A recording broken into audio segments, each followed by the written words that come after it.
accept this. Got it. Good day, my friends. It's Billy Mandarino. Welcome to the Now-ist Experience podcast. Today is a magical day because wherever you are in the world right now, you get to experience the wonderful Francis Piche, who is a dear friend of mine. Gosh, we met at a Brendan Burchard event 3 years ago, maybe, Francis? Yeah, 2018. Yeah, 4 years ago. Man, and Francis and I don't know, it was like a kindred spirit, like, phew. I was just saying earlier before we came on that it's like when two logs, are in a fire, they make each other bright. The fire, it just gets higher and hotter and more intense. And I feel like today you've got these two logs in Francis and Billy, and we're going to bring the fire for you today. Exactly. And so I just want to say thank you, my brother. Thank you for your fire that is in this world. The light that you bring into this world is remarkable. And I'm just honored and I'm grateful for your time and for this present moment that I get to be here with you. And so all you that hear this and get to watch this, stay tuned, strap in, because there's going to be some magic sparks flying right here. Buckle their seatbelt at the same time while the fire is burning. Click. Exactly. Hang on, man, because the ride's about to begin. Keep your hands and feet inside the ride at all times. Yeah, exactly. Francis, tell them about yourself, brother. Oh, well, first of all, thank you for the acknowledgement. I really, truly appreciate you. I feel this is a miracle day. I could maybe explain later. We'll see how the spirit goes, but, thank you. I love you entirely. You're such an amazing, bright light in the world. And I know you've been through a lot of things. And I still remember reading your book, The Now-ist. And I guess the Now-ist had to be left in the plane. I finished it and it was all full of notes. And somebody picked it up, and I'm sure that they had a lot of inspiration and that there was a lot of great exercises. So who am I? I call myself a mindset alchemist. Because one of the most inspiring book in my life was The Alchemist. And I think that really what I do is really help transmute the non-serving thoughts or belief of people and really transform them into gold of really remembering who you are. And that's what I do. I'm a mindset alchemist and I have a big passion for resilience as well. So the capacity to bounce forward, and created this company called Resilience Element, which is the logo is taken out of the periodic table, because while I was searching for it, I thought, what's RE, Resilience Element? And then I found out that it was rhenium on the periodic table, the element with the highest boiling point. So I thought, this is the logo, this was downloaded. And what we do with that is really transform people's mind as well, and inspiring them to never give up, essentially. And I think what's happening in the world right now, I would say that resilience is freedom. And the reason why I say that is because when you look at rhenium, imagine that when I say that this is the element that has the highest boiling point, that means that there's a lot of pressure around, but it doesn't alter your state. It doesn't alter who you really are. And that's freedom, because you could have pressure from the financial pressure or relationship, the business, health, all of that, but it doesn't change who you are. And who we are is love. Who we are is divine. So that's where it's coming from. Amen, brother. Wow, that's like boom. Bolt of lightning. A good punch. That was like a bolt of lightning. Talk about, just the awakening. And oh my gosh, we shared the same favorite book, The Alchemist. That book. I opened I say the book came through me as the lovely Khalil Gibran says, our children are not our children. Their life's longing for itself. They don't come through you, but not for you. And I feel like this book came through me, not for me. So it's hard for me to say Billy Mandarino, author, when I feel like it was just this divine download, like you talked about, right? It's just this divine download this teaching that came through me. And I'm just excited that you read the book, that you cover to cover and you noted up. And then the best thing you possibly could do is forget the book so you could pay it forward. I think that's so genius, man. Like, the alchemist, and then mindset alchemist that you are. Yeah, that's brilliant, because it's all about turning base metal into gold, right? Exactly. Turning in challenging times into this gold, into this fire from this lower energy, making this alchemical transformation to this higher energy. Yeah, I know that's what you're everything about. While you go to your legend, this is because we all have a legend to do, which I think is really who we are. We get to discover or uncover, because it's all the conditioning, and we remove that, oh no, we are love, oh no, I am enough, or no, and then we get to who we are. And Yeah. that's a beautiful process, which I think never ends. There's It always a new doesn't. layer. You're thinking, oh, this is good. I think I'm done. No, there's still some more. It I guess when doesn't you go ever. to oneness, when you're at the oneness level, then that's what, and it's expanding. So I'm sure it never ends. My Lord, that's exactly what it's about. It's about the oneness. And so much of our time is spent in two-ness and in duality and thinking of past future thoughts and worrying about things that haven't happened, that might happen. And it's all this duality. And that's, like you said, the oneness. And the Alchemist, that brilliant book. If you haven't read The Alchemist, go pick up The Alchemist. Jeremy Irons, if you want to go to Audible, you can hear him listen. You can hear his voice read, his beautiful voice read the story of The Alchemist, about Santiago and his personal legend. And you just see yourself in that book, don't you? You see yourself in Santiago, or any scenario that he goes through. You can just put it in your life and go, that's me, and this is the way through. This is the alchemy of my life and how I'm going to transmute my life.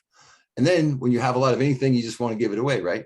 Yeah, and I love the fact that you said read it about you, because this is I think that makes the reading experience very different, because when you read it about you experience it, then the reading is completely magical, because now you're intentional. Yes. And there's definitely a place in that book that will help anyone, I'm sure. So for me, I read it at the time when I was about to get married, and 3 months before the wedding, my fiance at the time decided to cancel. And so I related so much to the point in the book where he lost everything, and that's pretty much how the book starts. He's just starting his own journey, and then nothing. And so I felt so connected with that, because then that's where the real work started. And yeah, the rest is all to the reader to discover it. It's magic, man. It's I've said this many times, it still blows me away. It's the 5th most translated or sold book in history, or the most published book in history. It's been translated into 69 languages. And it's just, why? Because everybody sees themselves in that story. This story is brilliant. And it's a short, tiny little book, like 150 pages or something. It's very small, but it's so powerful that you can't stop thinking about it. It's like a movie you see when you just write, you're in bed a week later thinking about this scene. And this book never lets you go, because it calls you. And right, it shows up for me, it shows up for you, or you, just when it's supposed to. So if you listen to this podcast or see this podcast and you feel called, go get it. Don't hesitate, because remember this, the universe likes speed. When you have an idea or an inspiration, you have to go with it. Like when Francis, when I asked Francis, begged Francis to be on this podcast, he was like, yes. It was like a quick yes, because you knew, right? Yeah. Like you and I are we're these two logs that are burning. But I knew if we could get us together for an hour on this podcast, that we would create a fire that would be for you, the viewer, the listener, to glean some information, some inspiration to help you enhance your life and to get connected to the oneness in the present moment in a greater way. Because I think that's really what the deep work is about. It's like, how do you never finish it, like you said.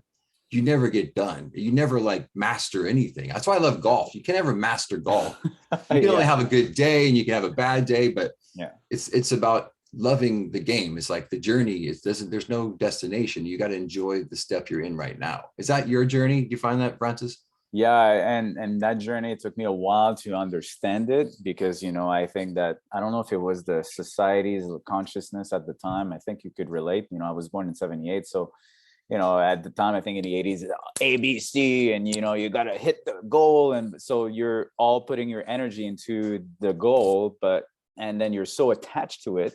That's another thing. And then you don't really enjoy the journey, and then you realize the whole fun is in the journey. And the magic is when you can find something that no matter what happens, the journey is fun. Then you're always in that now moment. And then, when the post comes in, then there's another one, but that's fine, because the journey is fun.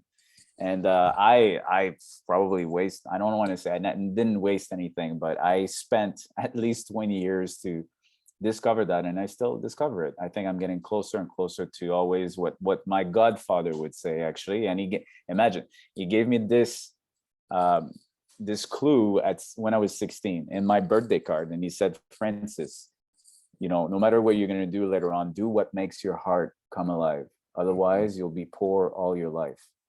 And he said, Don't choose a job for the paycheck. Choose what makes your heart come alive. And obviously, I didn't follow the advice, so, We rarely I do, had, don't I we? had the gold in my face at 16, discovered the card 20 years after to realize, well, I guess I just followed the money all the time. And I was miserable because I was just putting so much emphasis to Yeah. that, not realizing that who my being is the one that creates everything, which is another, the be, do, have type of equation. I was all into thinking that when I have something, then I'll be able to do something and be happy, which is the other way around, which I really hope. And I guess that's what I do in my coaching. And I wish now that I'm talking about it, this is a great equation that kids must know. It's all about the way of being. Who you are is what's going to create everything. If you're a confident person, if you are feeling whole and complete, you're not taking the same actions, and obviously it's going to create different outcomes. So it's so important and so important. But at the time, I think it's different now, but there was a lot of emphasis on having, and you forget that the having is created by your way of being, and your way of being is created by the thoughts you have inside you. So this thought produces an emotion, the emotion creates your being, and then that's what makes you act and behave in a certain way that leads to results. Oh my gosh, yeah, that's so right on point. I hope everybody heard that, right? We're not human beings, or human doings. We're human beings, and we're always caught up in the doing. Like, because you're growing up, you're thinking, I got to make money, I got to compete with the Joneses, I got to make my mark in the world. But it's counterintuitive. It's just the opposite. You can be fully connected to the step that you're in, inspired by what you're doing, and have this intention and this inspiration and this imaginative place that you want to arrive. But it's the step you're taking now that's important. It's living in your heart, connecting to that present moment, breathing into your heart, being one with it, and having that faith to know that it's on its way, or I am inspired to do this, and not get so caught up. And I did the same thing you did, Francis. I did all the wrong things. Which is, we're so grateful for it now, right? Because that's Oh what my we God. get to help And I people. wouldn't change it. I mean, Yeah. last year I was totally paralyzed in a hospital bed for 20, and learned how to walk 21 nights in the hospital. And I would not change it because I made that my spiritual practice. Literally, tomorrow is the anniversary of the day I walked out of the rehab with a cane and a walker. And then, I just come through this, like I liken it to the monarch butterfly, because I feel like it was my COVID cocoon, because I was in like this rigor mortis stage. I had to like learn to walk again. And it just made me, now I feel like I'm this monarch butterfly, right? I feel like I came through it. And I just love Rumi, because he says, when you're born, a ladder is placed before you to escape this world. I just feel like that spiritual experience, that spiritual practice that I had while I was in paralysis, learned to walk again, was like learning to walk up another rung on that ladder Rumi talks about. And I think that's the work we all do through the Alchemist, the inspiration of that book, through the work that Francis teaches, through the work that I teach. It's about, how do you go up a higher rung? How can you get, which means all your problems, which mine was paralysis and almost death, that doesn't become the end of you. Like, it becomes like the beginning of a new awakening. Like the monarch butterfly awakens from that cocoon, from that chrysalis, it becomes this awakening. And I just feel like I was so traumatic for my wife and daughter, but I would never change it for me, because it helped me elevate to higher levels of consciousness and awareness, so that I may serve people at a higher level. Is that And your experience? would you be surprised that I actually was listening to a SoundCloud song this morning, and it talked about the chrysalis and the transformation. Of This is course. not a coincidence. It's And then synchronicity, baby. exactly, which, yeah, and there's so many synchronicities inside the Alchemist too, right? And then the book that I'm reading talks about the death that is continuing and always present. And so I think that to go into another realm, you really have to die of who you are now to go to a different place. So the reason why there's a butterfly is because the chrysalis died, and then there's something else that was born.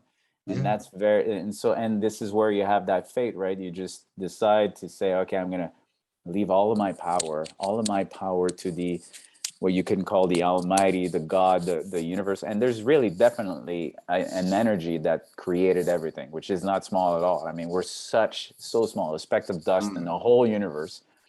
And I was thinking about, if there's such thing as different lives, and I do believe in it, but I was looking at the trees. And I think, if the human experience is about kind of the rediscovering yourself, and then you see the tree. The tree is in my mind, at least for what I found, is the ultimate surrender of, I'm not even the one I'm not watering myself. I wait for the rain. And then the bees are helping me to produce more flowers. And that's how I can imagine the surrender, the faith that you have to just stand there and appreciate. And every season you're losing your leaves and you're dying, and then you're blooming again.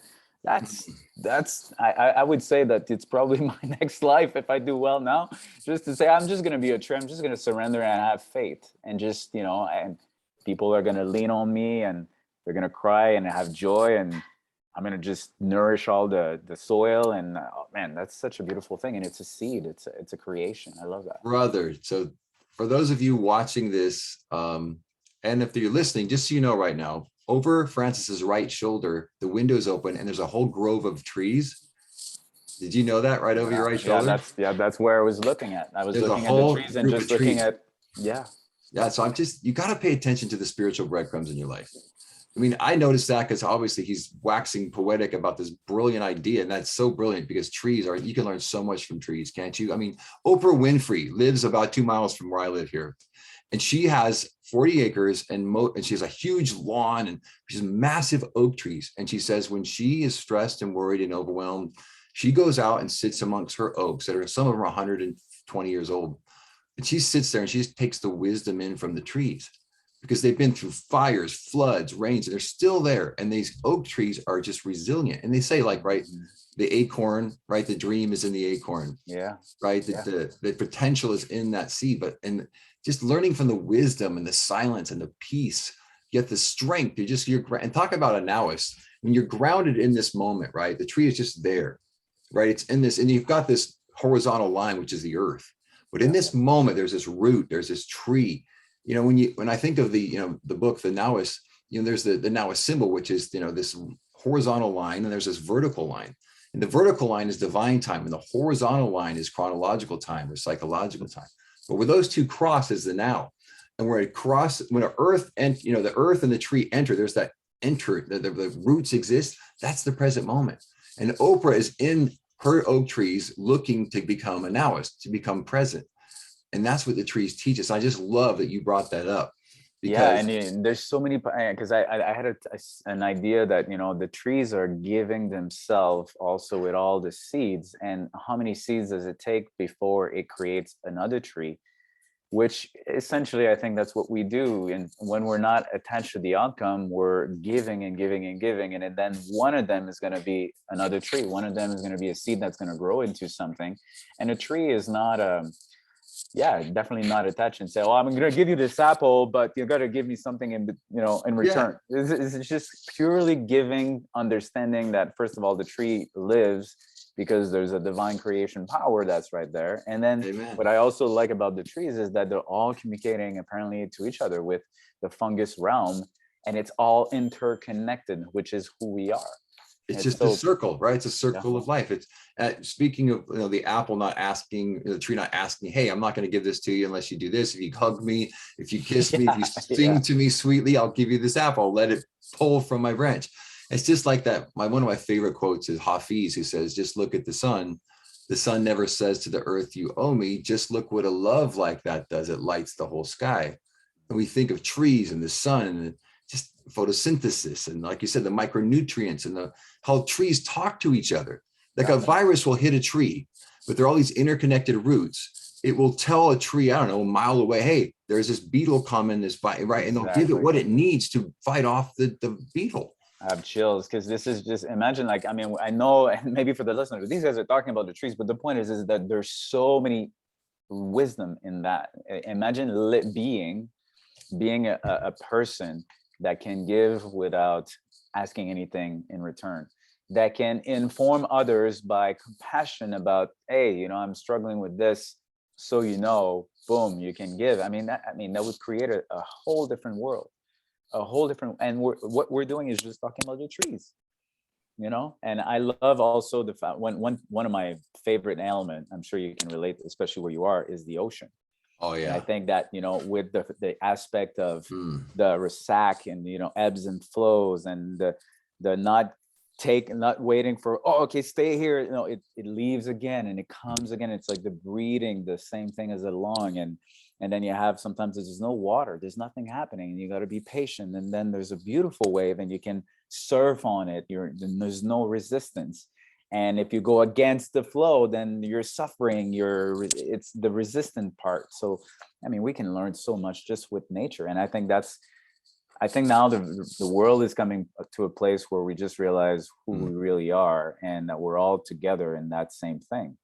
You're And so that right. we learn. With the ocean, Francis, you know, we are 70% water. The planet is 70% water. That's not by accident. That's by design. That's by God, source, the oneness, universal one mind, divine mind. There's a synchronicity and just a conscious collective oneness and an ebb and a flow and a full circle. It's all meant to be. And the more you fight it, like you think about when you try to fight the ocean. I remember when I was down, because you live down near Newport. My wife's grandma at the time lived at Three Arch Bay down near Dana Point. Yeah. And it was the first time I ever really went body surfing. And that ocean, I was body surfing a wave and it held me down. I thought on the sand, and it was like throwing me. And I was like just a little speck of shell to this thing. And the power of that, I thought, it gave me a whole new respect for the power of the ocean. Yet that power is in me. Like it's the oneness. Like there's so much, you're so much more powerful than you know. And and like Francis said earlier, I love the unknown. I think the unknown is where the growth is. But you're always having to learn about the unknown through known things like the ocean. Like, oh, you look at the ocean, you take it for granted. It is your teacher. Those trees are your teacher, right? This present moment is your teacher. The universe, that we are that speck in this massive universe. And they found billions of other universes with the Hubble telescope. So imagine that, just like our galaxies, you know, and like if in our galaxy, how small we are, and that there's millions of galaxies. I mean, and the Milky Way is just like that grain of sand or that little shell that I was being held down by the ocean. That's just one. Yet you're also omnipotent, omniscient, omnipresent at the same time. That's why I love Dr. Wayne. He says, you know, you're not physical beings having a temporary experience. You're spiritual beings having this temporary experience. This, you know, just this. The reverse. We always think that, oh, we're these physical beings having this experience, and that's what it's about. And no, you're this spiritual being having this temporary experience. But time is the illusion. You know, we get caught up in that, and we think that our stuff, our emails, our bills, having to compete, the relationship, the money, that is everything. And I love that you love Wayne Dyer. And one of the things that Wayne Dyer says is, you know, there's a spiritual solution to everything. And, you know, you realize that, you know, by not forcing it, by going back to the spirituality, that's how you can pretty much remove all problems in life. Speaking of brilliant teachers that are now divine, omnipresent beings, can we give it up for Bob Proctor? I know you got to tell everybody how you are connected to Bob. Bob, he's here, obviously. I got the chills too. Oh my God! Because when you speak of these divine beings, they are now omniscient. They're everywhere. They're omnipresent. They know all. They are everywhere. So we'll talk about Bob because he, like a great physical, you know, being on the planet for 87 years, right? 87, yeah. And 87 years. 87. He would have been 88 at just July 5th. Share. And I just love how about Bob for us, would you? What I love about Bob is, and to be honest, it's the first time I saw Bob was with The Secret, right? I mean, many of us could have seen that. And there's a part of it that I didn't quite understand. You know, felt a little bit eccentric because he had this kind of yellowish beige suit, and you know, I remember that he'd say, "I love myself," and I look like Colonel Sanders without the beard, right? Yeah. So, but then, and I'm a consultant for their business, you know, Proctor Gallagher, and I don't think it's by accident. Every time that I think what Bob is so brilliant at is that he's able to be a bridge between what we would say like the 3D and the 5D of the spiritual realm, and he was not afraid of dying. And you know, I just saw a video of him last week after he passed away, and there was he talked about greatness, and he said, I'm just gonna give it all until I die, and I'm gonna love what I do. And he did. And there's a really good talk that he gives on the sand how do you call that apparel, like the sand Hourglass. hourglass. And he talked about the fact that we always know exactly how much time has left, but we don't know the top of it. We have no idea about the top of it. And he talks about a story of his grandma that when she was 60 something, she said, "Oh, I'm going to go soon. I'm going to go soon." And he said she passed away when she was 94. At one point, we even asked ourselves, when is she going to even die? But so she said it for 30 something years that her time would be soon. And he said, yet I had a friend who was 16, and he was just a few months away from him in age, and he got the driver's license before him. And one day he was driving, and he said if you would have asked him 30 minutes before that drive, he didn't know that he was about to die. And so Bob is such an amazing person to, first off, talks about how our thoughts are having a big, huge influence on our results. And then also realizing that Bob was always connected to the divine. He loves, and he does it in a very subtle way. This is almost like The Alchemist. You read The Alchemist the second time, which I highly encourage you, read it again and again. Your level of consciousness is going to a different level. And he talks about being in one with the spirit of something. Mm-hmm. So be in the spirit of your business, or be in the spirit, and the spirit is creation, is expansion, is so being in spirit with your goal or your desire. And I love the fact that he always talks about the heart and the vibrations that are all around it. And so Bob was, I consider him like a grandpa to me. I never had any grandpa, but the way that I look at him is he's like that. And I've been in sales a good part of my life too. And I guess we're always in sales. And I will always remember one video that I watched.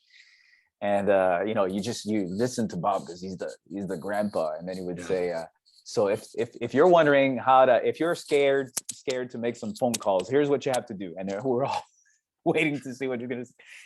Do the phone calls. Like, brilliant. Well, I guess I'm gonna do it. And and it's just the way that he explains that. He would say another thing that just pops in my mind. He said, I love my wins as much as I love my losses or my failures. He said, I've never learned anything from my wins, but I've always learned something from my failures. And when you can get to a point, and I know that this was the case for him, that he truly enjoy as much the failures as the wins, because he was not defined. One of the things is that you're not defined by the current results. You're defined by what you think. So and your way of being. So if you feel that you're not good enough because of something and the result, then that's what's going to show up after. But you never consider the failures as a bad thing. Do you know who Sarah Blakely is, Francis? Yeah, I love Sarah. So I saw her. She was saying about how to what did you fail at today, right? Her dad would sit at the dinner table at the end of the day and say, "What did you fail at today?" And I just thought that is brilliant. Tony Robbins did a recent online thing, and she was his guest with her husband. But I thought that is so huge. I'm going to talk to my daughter, and I'm going to sit at the dinner table and say, "Honey, what did you fail at today?" Because it's such a great question. It reframes everything, right? Because no, you don't have any judgment about it. It's just and of course, I would add some gratitude at the end of it. Just talk about the failure, but it is a way of just saying, it's so what have you learned? This is great. And people are afraid, right? Bob was never afraid. Bob Proctor was never afraid to go for it and to be guided, but he was just obsessed. Like you and I'm obsessed with spiritual teachers, with learning, with going deeper, because I believe that when you can focus so intently and you absorb it, I'm a spiritual sponge, if you will. Like I just constantly spiritually just sponge up. Like right now I'm reading Vasisthas Yoga, which is, that book. It's one of the longest books ever written. It's 900 or 780 pages. Wow. It's long, but it's so esoteric and deep, but I can only read one page at a time. But I love it because I'm there, I'm present, I'm diving deep. And people like Bob Proctor, they knew that. I mean, it's not like mastering anything. It's like, you just love to be the student. But then what happens when you get so intent and content and obsessed in a good way, not like an overwhelming way that's affecting your life in a negative way, but when you're so focused, then through the subconscious programming, it becomes second nature to you. And that's Bob. You can see him on stage, you can see him teaching, he's on The Secret. You could just I have comes chills out when of you him. talk about it. Yeah, and he's the one that talks about the book holder. And he, I know at one point I'm like, why are you talking about the book holder all the time? But he would say that his mentor Earl Nightingale at the time would just focus on one page at a time for a long time. And how do you know how to change the page? When you're one with that page, when you Amen. understand it, and then you say, okay, I got that. I really Yes. got it. You know, now so I love the fact when you're reading one page at a time, because you just digest it. And then one thing that I've also learned a lot through Bob, and I don't think that there was I maybe didn't have the consciousness at the time, but it's about the repetition. Because you can change your subconscious and impress a new idea, and sometimes it takes a long time, especially like me. Sometimes I feel like I'm chewing the bone and not necessarily the right one. So by installing a new idea, you're chewing on this idea, and then eventually it's inside you. It there's an expression that says, I think it says, it's using you. The idea is using you. Yes. Now that's when you're one with the idea, you're one with the concept. And I never really, I was going through, like you, I'm a sponge, and I would go through different programs, but I would never go back to it or even complete it. But now it's this discipline of just learning about the same thing. And it's not sexy. I know people think, I want the new thing. I want the next thing. I want the fresh thing. I want the new iPhone 14.7. You know what I mean? I want the next thing. It's not sexy, but it's as a golfer, I love golfing. They say it's in the dirt. Like the success is in the dirt. I mean, you've got to repetition. This German proverb: repetition is the mother of skill. Yeah. The more you do anything, and Tony Robbins, who is just a brilliant teacher and coach and thought leader in this world, he would say, yeah, I know it, but are you doing it? Like, I know you know it, but are you doing it? And you're not doing it unless you're repeating it and like absorbing it and living it. And Bob calls it a knowing doing gap, which is why, I know personally that our program is so powerful, and thanks to Bob and also Earl Nightingale, because of that exact concept of knowing doing. There's a difference between saying, I know, but are you doing it? And if you're not, then you realize that there's a paradigm that's in the way. And that paradigm is, you might not fully believe of what you're saying, and there's not an alignment between what you believe and what you do, which is the power of praxis. It's another lesson. But the point is that, if you don't believe it, then it's starting to really visualize it. I mean, one thing that I love, and I thought about that this morning, is, and I'll explain that today was a miracle day because I did have a pitch of a $1 billion+ idea. And it was created through imagination. And that's one of the things that Bob talks about, the mental faculties, how you can get to exponential results or quantum results just by these 5 faculties, which could be intuition, huge, right? Imagination, perception. How many times do we have a challenge or a problem, and then just because we're only fixing our ideas on one way, but not looking at a different angle and realizing, oh, there's another solution. And which I'll give a quick exercise of Bob and that also made me laugh during I was watching it. He said, you can take a piece of paper, you put your challenge on that, and you put it in the center of the table, and you look at it. You just look at your challenge, and you ask, what would Earl Nightingale do? Tony Robbins, whoever. So you move yourself through another side of the table with that intention, what this person would do. So now you have a different perception. And he said, you can ask, and then he was just trying to find someone, and he said, you can ask Gandhi or something. And then he said, well, he's dead. He's like, I don't care. So that's all. I don't care. Yeah, I'm not doing it anyway. Because he doesn't. This is also showing that for him, life here, body, human experience, spirits, all the same. He's like, I don't care. So you can still ask that same question. And so that was just using the perception level and how you can now find new solutions. So there's intuition, perception, imagination, and will. Will is something that I'm working on more and more. And it is to be able to be on one idea and excluding all of the noise around you, right?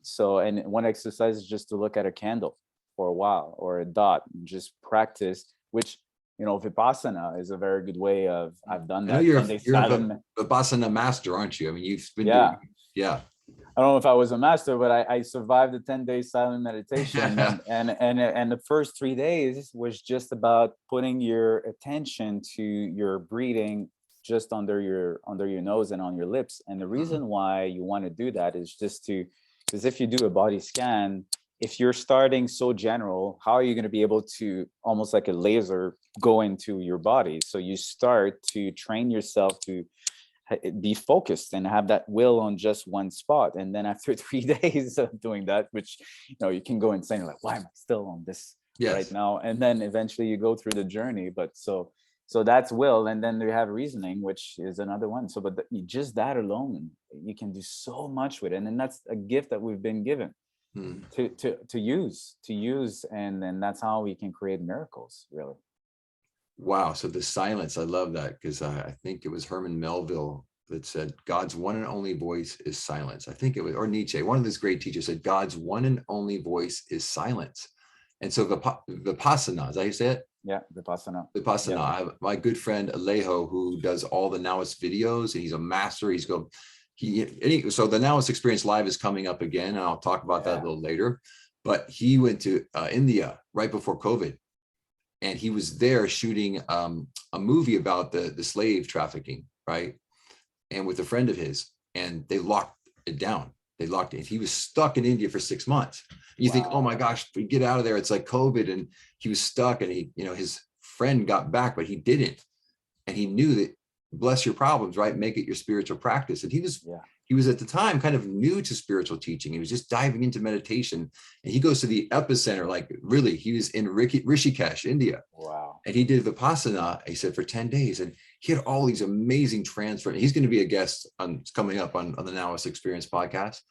But he talked about that Vipassana and how it just changed his life, because it's difficult to just focus on silence and to not say words and to like meditate on these small, he said the same thing. They made you think about the air coming out right of your nose, right to your. Yeah. I mean, that's talk about a Now-ist. Talk about someone it's present. And then they make you not move for a little while, which to me brought me one of the most beautiful lessons, because I mean, the first two biggest lessons that you can, for anyone that's interested, is that the biggest concept of Vipassana is equanimity and impermanence. It's always changing, so it's either rising or it's fading away, and things are just, you're looking at things objectively, so you don't judge them.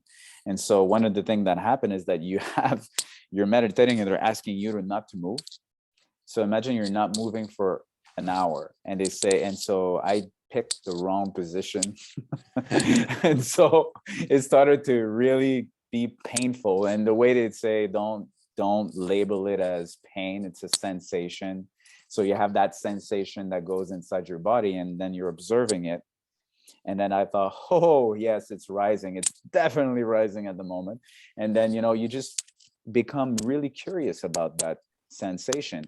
And then I remember after maybe 45 minutes, I had my jaw open, as in real good pain. And I had this knot. You didn't move? You didn't move? I didn't want to move. I really wanted to be the good soldier of that exercise. And so I had this pain on the lower back.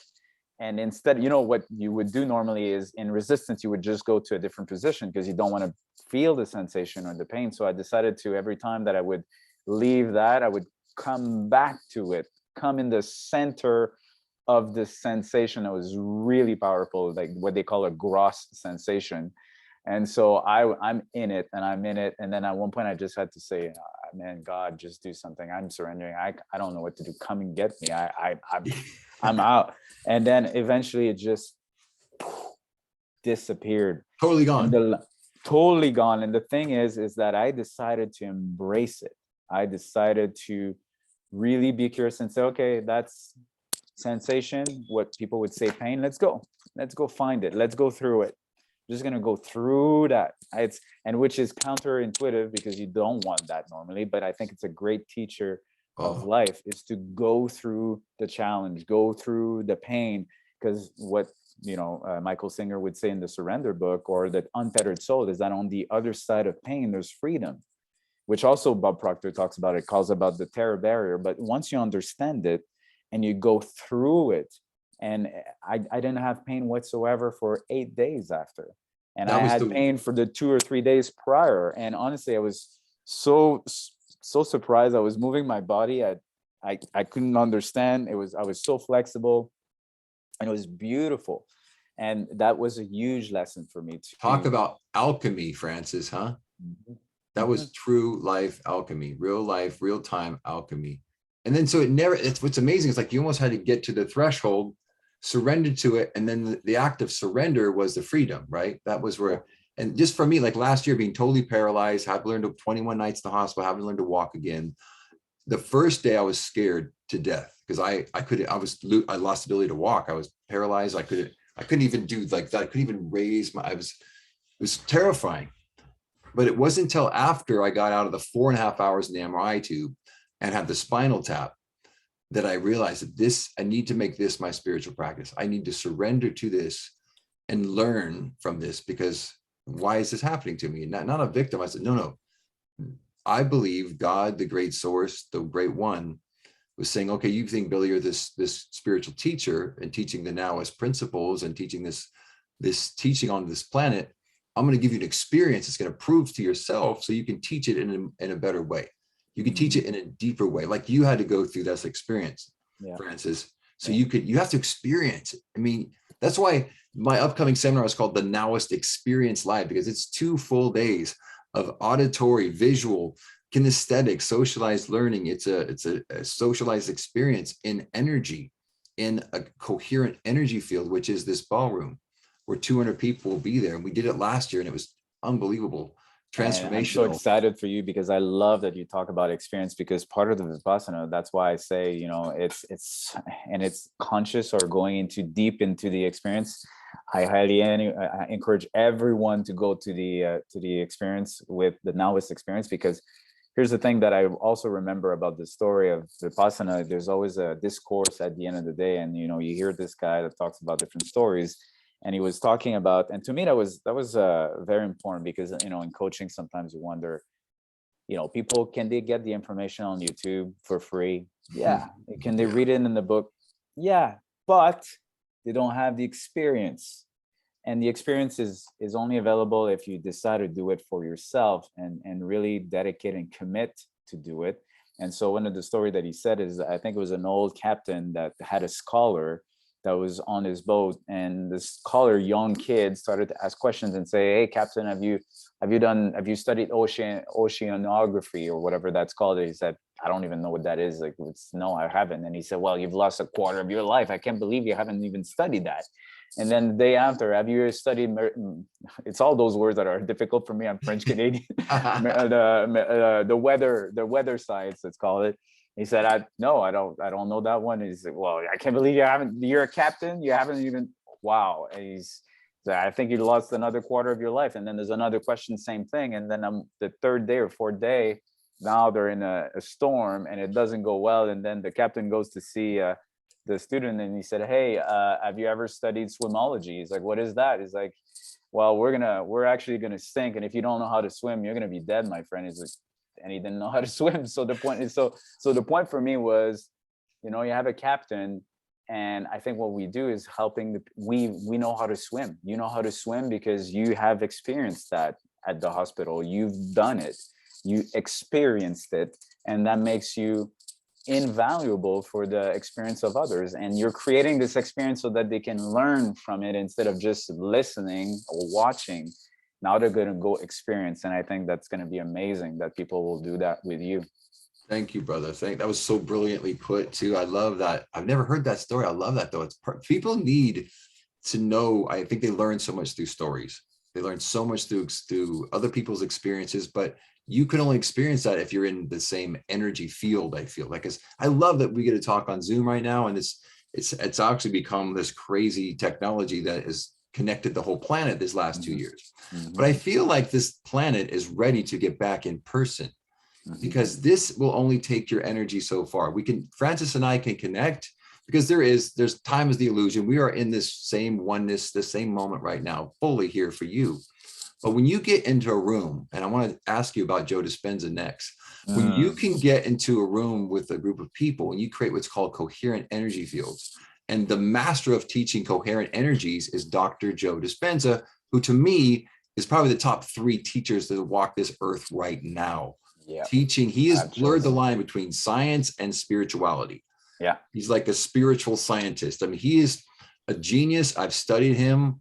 When I do my one-on-one coaching, I use his show Rewired on Gaia to aid my students when I take them through the Now-ist Becoming Your Infinite Self 12-week program, when I take them through that. Because to me, he is one of the greatest teachers on the planet of any subject, because he is teaching how to change your life through the quantum realm, how to get out of time, how to upregulate these epigenetic expressions of your body. And Francis is that one of my friends, I have 3 friends that have gone through his, is it 7 days? 7 days. I've done it twice, plus the advanced 3 or 4 days. Yeah. Oh my God. Okay. So Francis, I want to give you the microphone and I want you through this present moment to go with your inspiration and tell our listeners and our viewers about Joe Dispenza and what you experienced and how you would recommend it. Yeah, I think you're absolutely right. He's one of the best teachers on the planet, and really about creating an experience. And he's so good at that he doesn't even need to promote himself. I mean, talking about quantum and using the energy of the world, he's sold out in 5 or 10 minutes all the time. Doesn't use the testing A and B testing, changing the words and all of that. There's Facebook, Instagram, YouTube, what? He doesn't even need to do that. And so I think it's and what I really appreciate from him is that he's really teaching people how to heal themselves and heal others. And so that's going back to, the oneness and really helping each other. So when you go through that event, the vibration is so high, and there's a lot of physical miracles that happen. I mean, it makes me remember of the second time that I went, when we came back, or no, actually during the event. I remember that one of my friends from Ireland said, I was at the walking meditation, because you do have walking meditation, which is so good, an hour of pure high vibes. And, you go into your heart and you imagine yourself as your future self with everything that is already transformed. So you're creating your future self. And so he saw this man that apparently at first was holding a cane, and then dropped the cane and started to run. But he said he was just not running, he was sprinting. And so there's always a facilitator that's behind, trying to make, if the guy is falling, he's going to catch him. But he saw the facilitator trying to catch the guy sprinting. The facilitator had to stop, and he saw him stopping and do. The guy was out of breath. What? But then that's all he told us as a story. And we're like, wow, that's interesting. 2 weeks after that, the guy talks about his moment. And that was the guy that my friend saw. He saw, I felt that I'm worth it. I'm loved. I'm gonna, if I'm healed, let's sprint like I used to do. And because he had a huge pain on his leg, and he even thought about cutting his leg. But the reason why he didn't is because you could have apparently a phantom pain. So that's still there, even if your leg is gone. So he decided to say, you know what, I'm just gonna, I fully channel the energy, and it's always about love and going into your heart. And then he decided to sprint, and then this became a testimonial. And it was just so funny that I saw the angle of my friend looking at this guy and the facilitator trying to catch him. And then you hear this testimonial on YouTube of this man that was present in the same event. And to me, it really created miracles, because I remember that I was in a relationship at that time, and I had the feeling that it was the end. And the way that I heard about it was, when you do the exercises and you go through the breathing exercise, you're using your muscle. And so if people are imagining the energy centers or the chakras, it's like a straw. The energy is going up like in a straw. And so you go through these energy centers, and, one time it's your heart, your throat, and then, your mind, or the crown chakra. So I asked at one point, I remember I said, let me see the divine. What does that look like? And then that was a spark of energy, like, bam, so powerful. I saw it was all bright, so powerful. And I felt, I'm so lucky that it's just a fraction of a second, because this is the energy that created the whole world. I don't need more than a fraction of a second, because this is so powerful. So then, of course, I became a little bit attached to that. So I wanted to see it again. And then I said, well, I'd like to see it again. And then the download of the message that I got from God or whatnot was, I'm not going to show you the divine until you clear your heart. And it was really, when you think about it, the energy is going up, and then to go to the crown chakra, it has to go through the heart, and it was tough. And I knew exactly what it meant. And then I felt, nah, not really. And so then I asked the question again in stillness, or when we talk about the silence. And then it was almost like, how often do you have to ask me? You know the answer. You know it. And then I thought, okay, well, and I'm going to do it. And I did. And it completely changed the course of my life and other people around me. And it took courage. But, it's listening to this divine thought, which I think is allowed when you're in that environment of a lot of people in the same type of energy, very powerful energy, healing energy. Coherent energy, right? Like yeah. So talking about an experience, you can do it at home, of course. And I think it's just an accelerator. It's an incubator of high energy, and you go and you transform your life. And then you hear about some people that have really diseases, and these diseases are gone. And the funny thing is that, and I really fully believe that we create everything. So that means that if we have a disease, that might be a thought or a feeling that we had for a long time, or resentment. And then when you start to clear that and go back to what is the energy of God? Love. And then when you're in that and you're coherent everywhere in your body, then that's where an instant release could happen and you heal.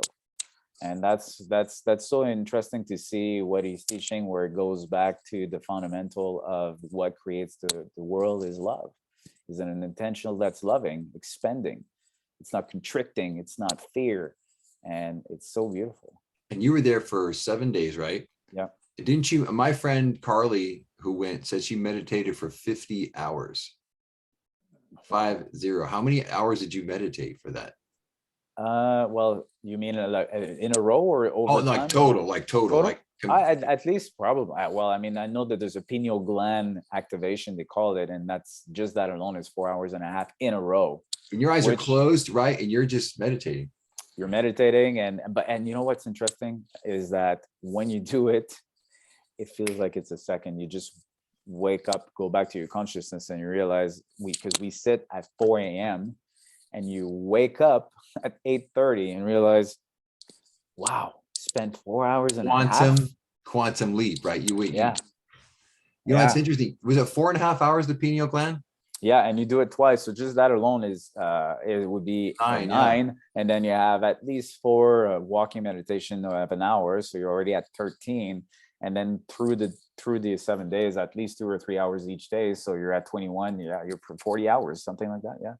You know, when I was in that last year, this time of year, when I was in I call it the COVID cocoon, which was that MRI machine, and I'm claustrophobic. I've always had this, I don't know why, probably I think from past lives or something. And I've worked through it, obviously through spiritual practice and meditation and visualization, using one of our greatest gifts, which is our human imagination. I was in that 4.5 hour, I couldn't move. I literally was in that. So I had to go quantum. And I was just what you did. I had to literally put my present, moment energy in each millisecond into my heart, into the quantum realm, imagining myself hovering above the earth, 3 miles above the earth. I sang, I meditated, I breathed. It's the only way I could survive it, because one of my greatest fears was that claustrophobic, feeling like you're stuck in this steel coffin, which I was in. And it was just like that. I saw things I never would see before. Even though I paralyzed, I couldn't move because some of my body was just literally paralyzed. But it was amazing to know how powerful your mind and your breath and the energy field of your body, and how you can become coherent within your own energy sphere. And I know he does those images that kind of show the body, the energy field of the body, and how, like, when you were up-regulating these energy fields, your chakras, he calls them your energy centers, how your body's energy would just light up. It's so many Carillion photography, this photography that would show the energy. Yeah. Did you do that kind of teaching as well? He teach about that? He talked about it, in which, that made me think Bob was even talking about that. Like, Bob is just like, it's unbelievable. And there's some authors, and one, I don't know if you ever heard of it, Neville Goddard. oh my God, Neville's in my book. Right. So, I mean, and he talks about it. This book that I have, just Awakened Imagination, is Oh, so I read it. good. It's amazing. Yeah. And with that, it includes Awakened Imagination. So we talk about that. And so, yes, they talk about the energy field. And that's why by having coherent hearts, you can, as a group, heal other people remotely. Yes. And we've done that. And I'm, some of my friends are doing it sometimes when we have someone that needs some good energy. And I have a friend that his father-in-law at the time couldn't really move, was bedridden, and and all of a sudden after our meditation was able to walk and just go to a grocery. And we helped him to transition, actually, because we knew that he would. But it was just, energy is energy.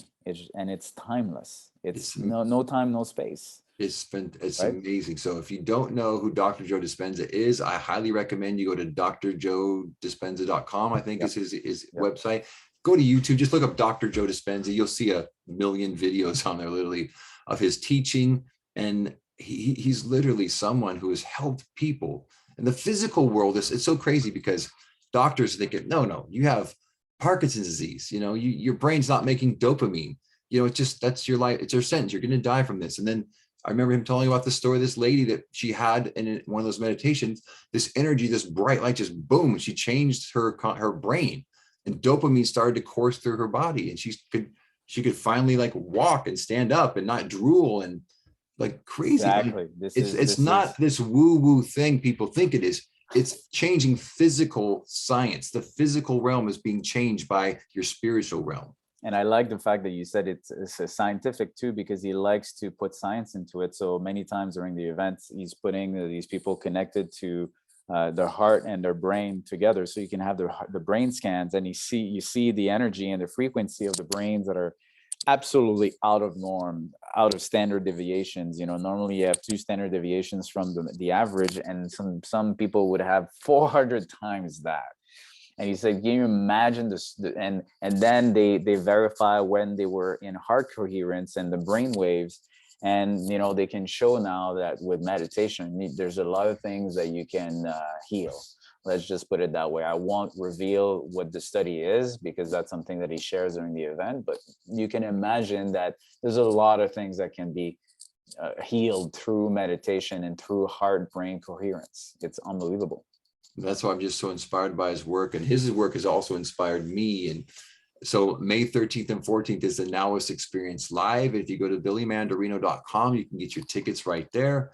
And if you mention, this podcast, I'm going to put a bonus code there where you can get half price off the tickets just for like 30 days or so. I want to fill that room with people that are called to go to that event and called to transform their life through learning how to be a Now-ist, how to live out of the physical world. The last 2 years have been full of stress, overwhelm, anxiety, trauma.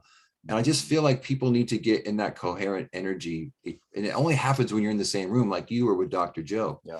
So last year when we had our event, my intention starting the event, and it will be this year as well, is to help people in this city. There's 100,000 people living in Santa Barbara. And when you can reach phase transition, which is pi 3.126, whatever that number is, when you can get people living, in a coherent energy field, you help people. You shift people living at lower levels because you reach phase transition. So the square root of 100,000 people is about 50 people. And that's who we had in that room. So after 2 days, we did it. I don't need to have, the Carillion photography show all these beings and how much they upregulated their energy fields. But this year we're going to have 200 people. So I hope that, if you're listening or viewing this, you go to billymandarino.com and you become one of them. If you can't afford to go to this event, let me know. Send me an email, send me a DM, because I want to sponsor a lot of people to go. If you can't afford it, it's not about this money-making process for me. It's about how can I serve people living at lower levels of energy. And living as a Now-ist is teaching you how to live in that quantum realm that Francis and I are so blessed to live in. 90% of my day, I live in that spiritual realm. I live in that coherent quantum realm where all the magic and the miracles happen. And 10% of the time I have to pay bills and go to appointments and sell properties and make money and do that. But 90% of the time I live there, and I can teach you how to live in that ratio. And I know Francis does, because anybody that can have this conversation with me and that we can join the same energy field, you're a soul brother, my man. And I'm just, It's this is such like an the honor. first time we've done like an interview or been, I mean, we talked a lot, but Yeah. this is the first time we get to share it with the world. I'm just so honored. Hey, how can people connect with you if they want you to coach them? Yeah. If they want, how can people get in touch with you? Have you, tell them how to find you. francispiche.com. So FRANCIS, because I know that sometimes it's so it's not CES, Piche, PICHE.com. They can find me on Facebook or DM me, and there's different ways. There's private coaching or group coaching through the program of Bob Proctor, and that'll be my honor. I commit to people to minimum 10x the investment that they make, and we work with committed people, heart-centered people, and beautiful leaders. And we're all leaders, by the way, because we always influence someone in our lives. And I think that for me, one thing that I know you can relate to that, is every time that I invested in me, I never lost because it's also over a lifetime. And you and I know through that. And I mean, what a gift, right? I mean, we wouldn't even know each other. And so there's connections through the group. There's connections that we make through our lessons that we've learned. And I think that the point about coaching is really just summarizing and condensing these lessons that we had maybe over 10 years and help people to just do it in maybe a year. Yeah. And how valuable is that, right? What would it be the value, what would it be worth for someone to just condense that? And I love the fact that you're so giving. You're such an amazing human being.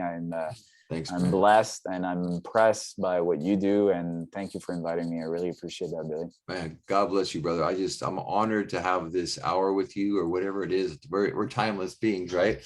We just go with the spirit, and the spirit has no watch and no time. So I'm just blessed, brother. And I'm thankful, and I'm just inspired by you and the work you do and the light that you are in this world. Because if we can continue to shed the messages that we have on our hearts to those living at lower levels, or those that are just curious and know that there's so much more love to experience, as Dr. Joe puts it. And Dr. Wayne says, when you change the way you look at things, the things you look at change. And what was a quote from Bob Proctor that we can leave him with? Because, he passed, and what did he pass from? Do you know? No, I don't think that they revealed that yet.